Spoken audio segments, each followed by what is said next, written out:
Dorothy in The Wizard of Oz famously said, "There's no place like home," especially the home that you grew up in. And a recent article on the Chicago Tribune detailed one woman's visit to her childhood home, now occupied by strangers. The author found that visiting her childhood home was a form of time travel and a way of touching ghosts. She was able to bring back memories of the people she lived in the house with and was able to see herself as a child again. Of course, she also judged, the changes that they made to the house she once knew so well. However, the question remains, if strangers knocked on your door wanting to see their childhood home, would you let them in?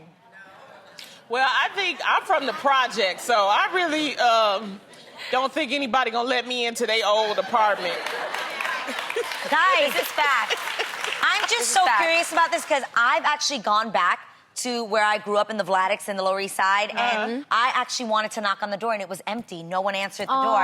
And my sister and I were like, oh my God, that would mean so much to us. Was somebody in there? They just No, I think it was vacant. I think the apartment was vacant. Oh, okay. And it was a steel metal door, in the projects, like the heavy metal door, and I was knocking on it.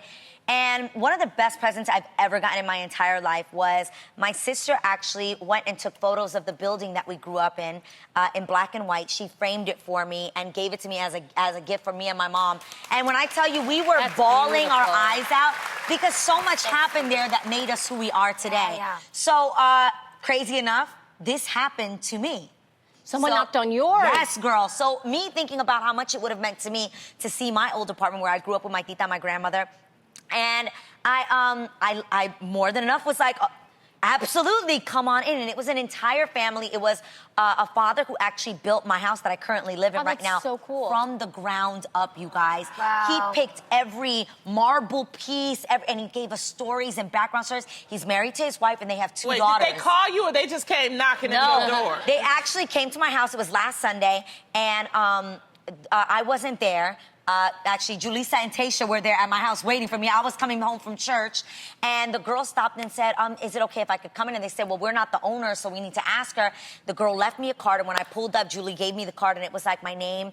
And I grew up in this house, and it would mean so much to me to be able to see my old bedroom. Yeah. They were now teenagers, and they had lived there for like 10 years.